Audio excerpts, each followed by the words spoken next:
What's good, y'all? Welcome back to another video. In today's video, people who survived the impossible part 8. And also, thank you for the support on this series I'm doing on my channel. It's honestly like those videos have been doing really well for me. So thank y'all for supporting this series. It's almost over, which I'm sad about, but it's been really doing good on my channel. So thank y'all for supporting it, like I said. Anyway, we're gonna go back to Lucky's People Who Survived the Impossible Part 8, and if you want to watch the other parts, it'll be up here on the time card. And yeah, before we get into it, make sure to like, comment, subscribe, all that good stuff. And yeah, man, without further ado, let's get straight into the video. It was Christmas Eve, 1971. Okay. 17-year-old Julianne Kopke and her mother Maria Kopke excitedly boarded Lanza Flight 508. Okay. They were flying from the city of Lima, Peru, to spend Christmas with Julianne's father. Bro, I swear to, you know what? I'm gonna let it play out. I swear if they fall out of this plane or survive a plane crash, they're gonna win the video. Okay. Ecological Research Center in the rainforest where the family lived.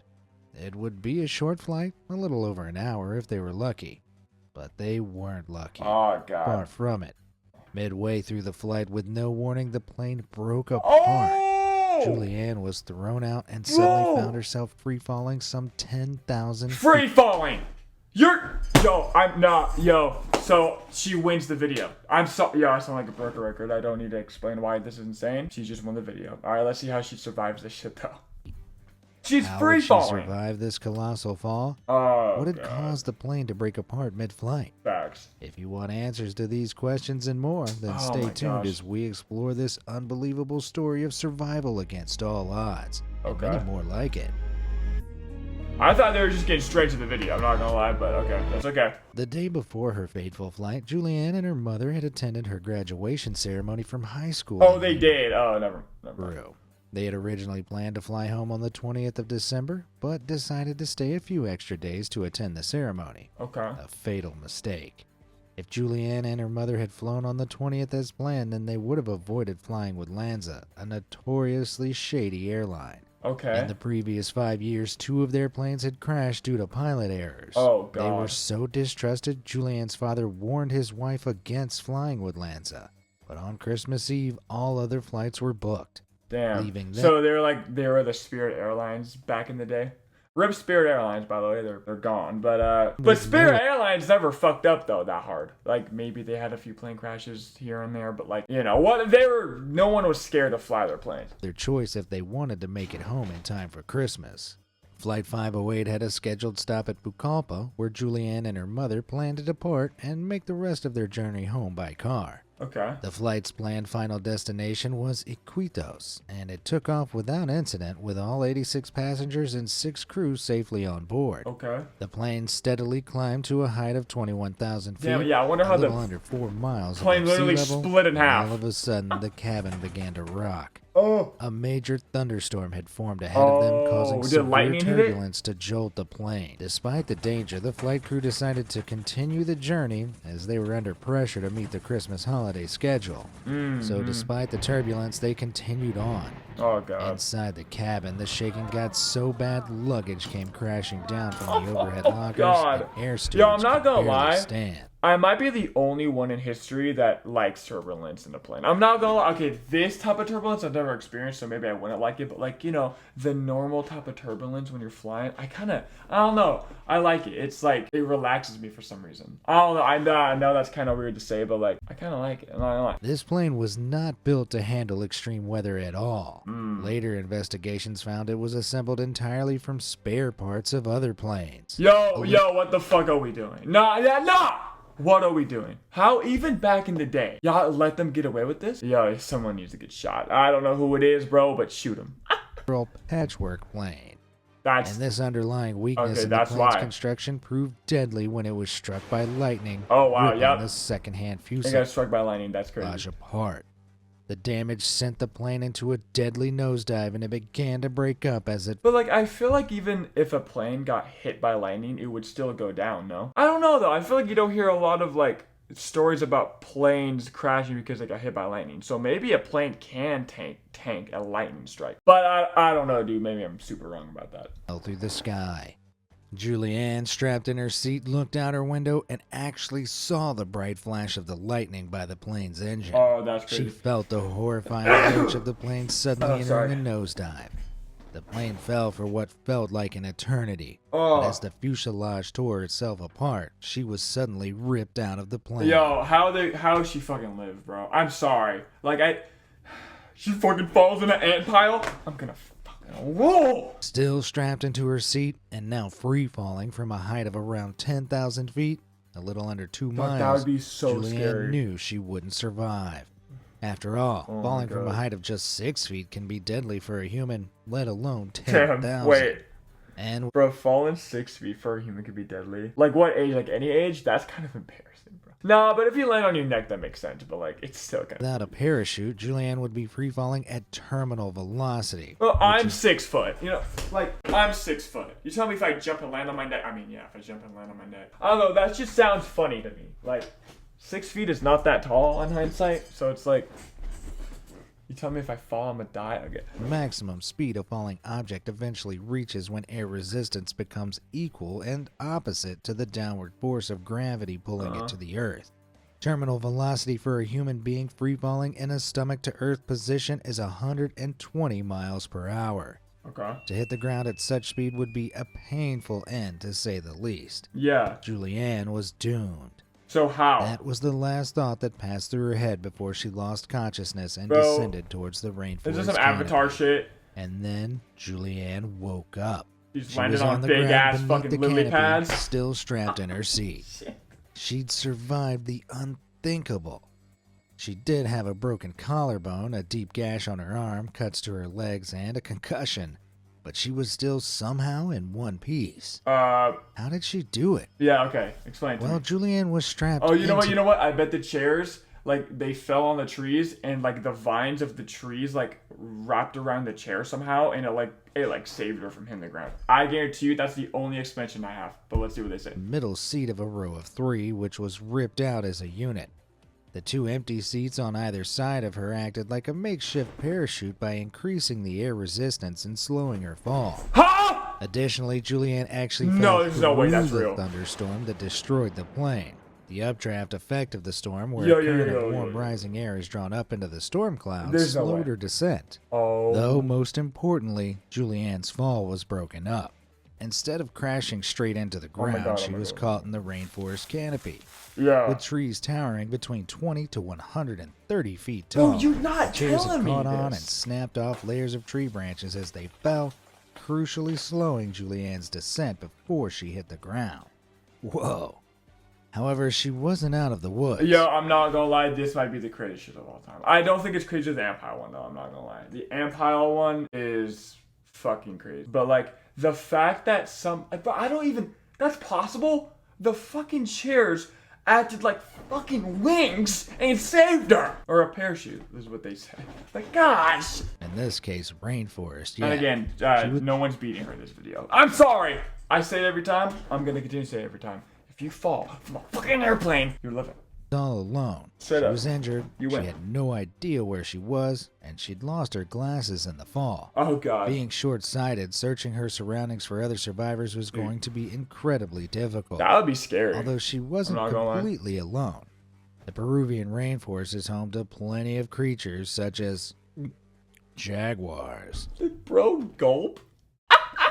Okay, dude, you don't need to do all that shit. carnivorous masters of stealth which can sprint up to 50 miles that's per funny. hour and jump up to 10 feet high. Holy fuck, that's And crazy. poison dart frogs, which are difficult to spot, though some of them are so poisonous that Bro, a single touch I can was about to say transfer that. enough poison to kill Dude. 10 men. yeah, that's insane. How was Julianne Not gonna lie. possibly going to survive without accidentally stepping on a poison frog or becoming a jaguar's lunch? You just can't see. Well, unlike you or me, who would be dead meat in seconds, Julianne had one serious advantage. She'd been raised in the rainforest thanks to her upbringing in the Panguana Research Station. Okay. And during her time there, she'd learned some survival skills.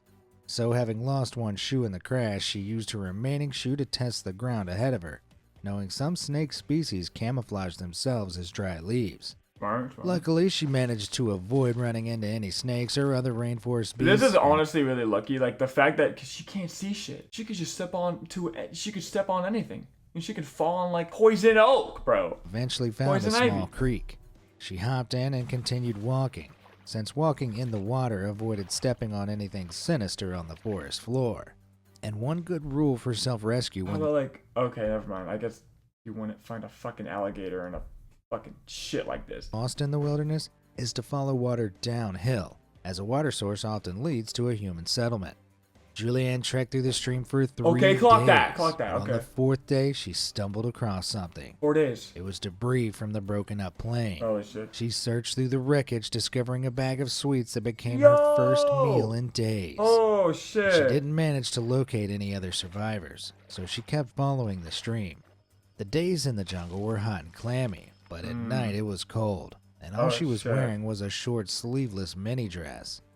Nevertheless, she did her best to keep herself warm and pushed through night after night. Okay. By the 10th day of her journey, the sweets were long gone. She was weak from starvation, and the wound on her arm had festered, with maggots finding their way in. It was at this point she discovered the stream became part of a larger river. Yeah. And that's when she saw something that gave her hope. She looks crazy right there. At first, she thought she was hallucinating, because she had yet to meet another human so deep in the wilderness. But then, when she touched the boat, she confirmed it was real, which meant other people were nearby. Julianne looked around and discovered a small path leading further into the jungle.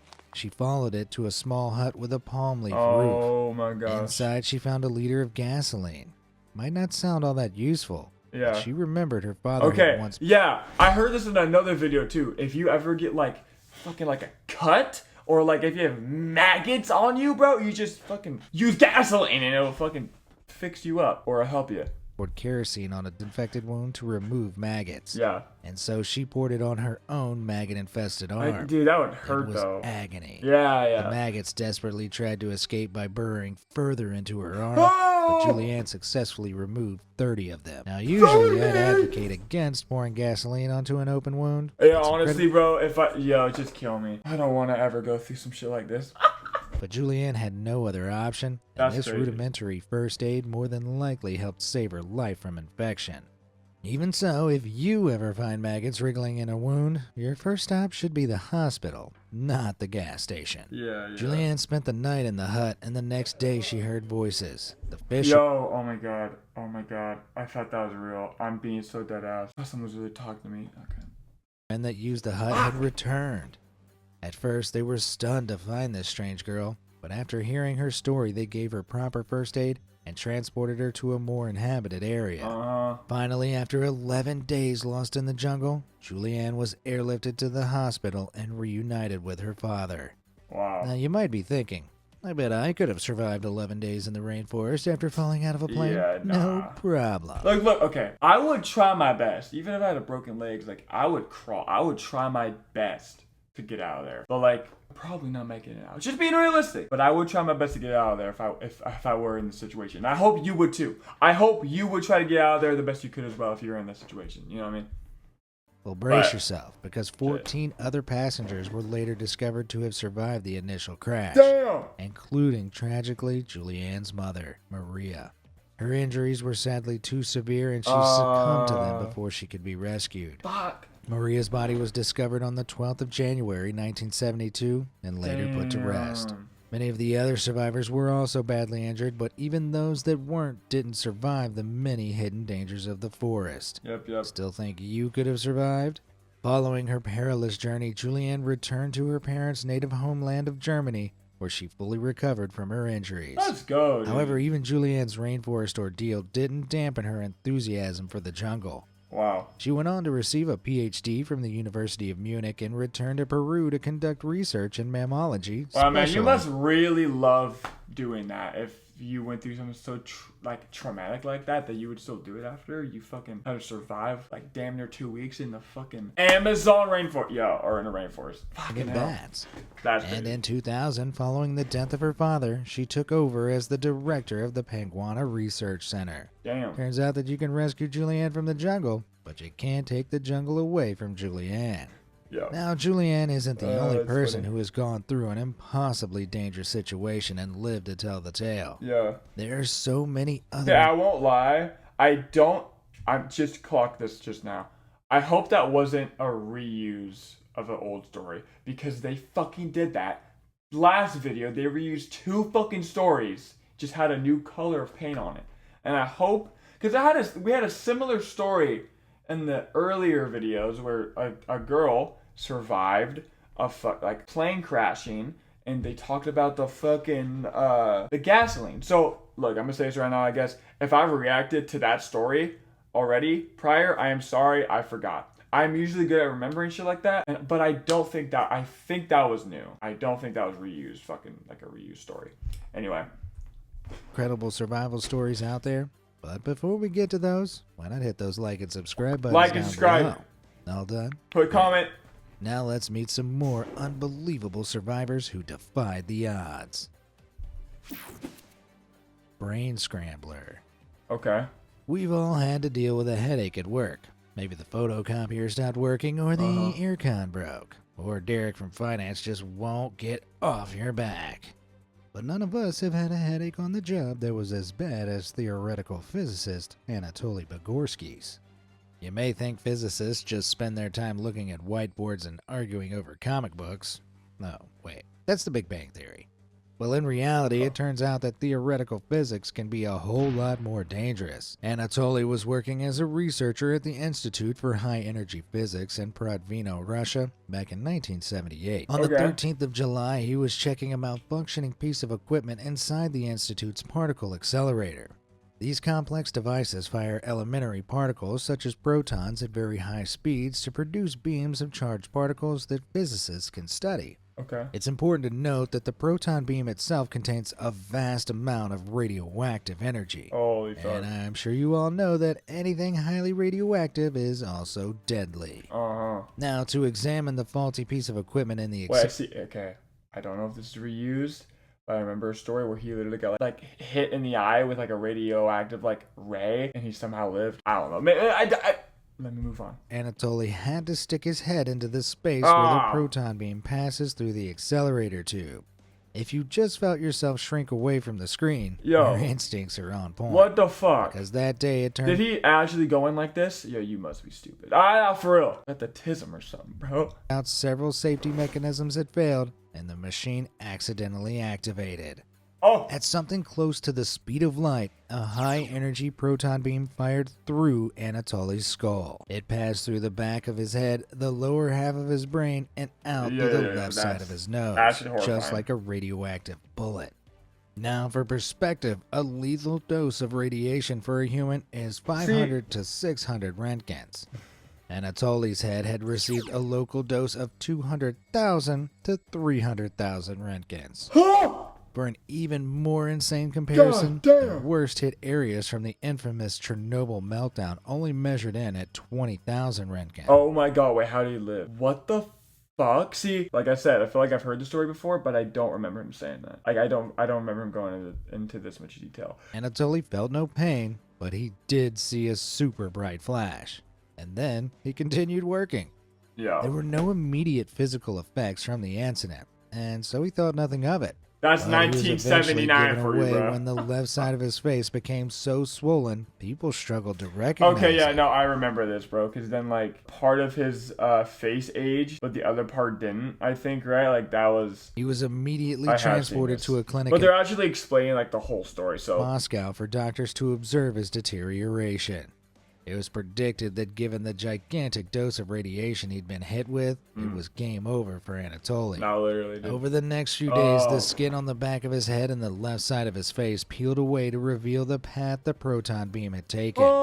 He was monitored closely for further signs of deterioration, but he survived.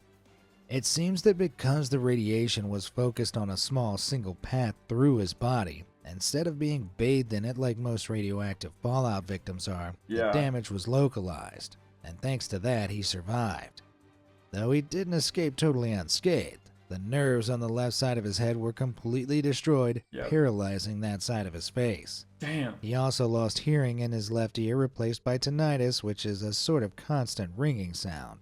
Yet despite having a supercharged radioactive beam literally shot through his brain, his intellectual ability was unchanged, and he even went on to complete his PhD.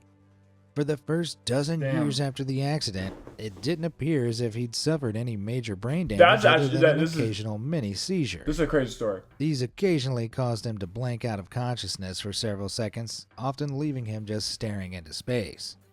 The same way my friends do whenever I tell one of my terrible jokes.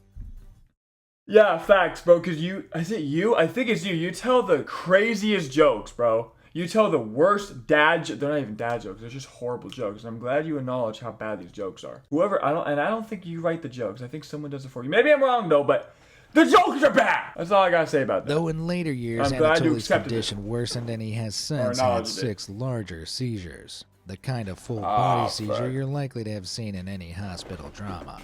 Yeah. But even more strangely, the left side of Anatoly's face hasn't aged a day since the accident. Okay, so I remember this story, but I feel like when they told it in a prior video, it was in less detail than this.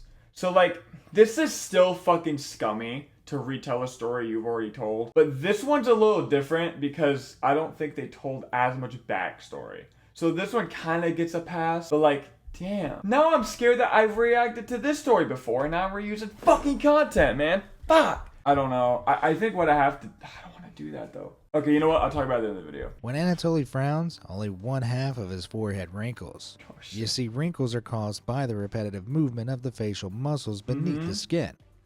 When the muscles are frozen, they don't stretch the skin and thus prevent the more noticeable signs of aging, such as smile or frown lines. Yep. With half of his youthful looks, Anatoly continued to work at the Institute for High Energy Physics and even held the post of coordinator of physics experiments. Wow. No doubt making sure a similar accident never occurred again. Despite his extraordinary survival, Anatoly was forbidden from discussing the accident publicly for over a decade. What? It occurred under the reign of the Soviet Union, when secrecy of nuclear testing was kept closely under wraps to avoid leaking any information to the U.S. and other Western enemies of the time. Twice a year, Anatoly attended a Moscow radiation clinic to be examined, where he also met with other victims of nuclear accidents who were all similarly sworn to secrecy. Damn. It was only after the Soviet Union fell in 1991 that Anatoly was freed from his long-held silence.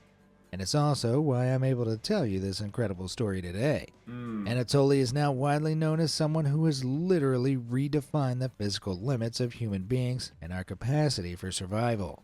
He is one super tough physicist. I mean, but okay, here's the thing though. You literally said it in this video, right? Talking about that story. Because the radioactive shot through him, like the rays shot through him, that's how he lived. Because like, how many people get shot with radiation like that? Probably not a lot, because people don't want to fucking do anything stupid around radiation machines, right? So how many times has that happened? Is he the only person in history that has gotten shot with radiation like that? Because if that's the case, then maybe it's quite normal to live from that. Maybe I'm just being stupid, talking out my ass, which I am. So if you know in the comments, let me know. But either way, he is lucky that he survived radiation like that, though. Started wearing a lead-lined hard hat. Call the ambulance. Is this the fucking story I'm talking about? Where this bitch fucking fell on an ant pile? She ended up crashing onto a fire ant mound. Yeah, okay, yeah. So I think I'm gonna just end the fucking video right now, bro, because this whole fucking video has been me reacting to shit I've already fucking reacted to, right? Is this the fucking boat one? What is this? It's staggering. Yo, this is the fucking boat one where the family fucking somehow lived on a boat for a few days. I'm pretty sure. And then this one's about the fucking bitch that got eaten by the fucking whale. And well, not eaten, but like spit out by the whale. For fuck's sake, man. Are we fucking joking? Yo, what the fuck are we doing? And I know this is too late to... Actually, no, it's not, because I think y'all make one of these videos every year. Next time you make a new fucking video, don't reuse fucking content. This is fucking ridiculous and lazy as fuck. I'm gonna just end the video off just because of that. You know what? I'll do this. Let's see what he's saying. Having teeth, they have bristle like baleen that act throats large enough to fully swallow a human.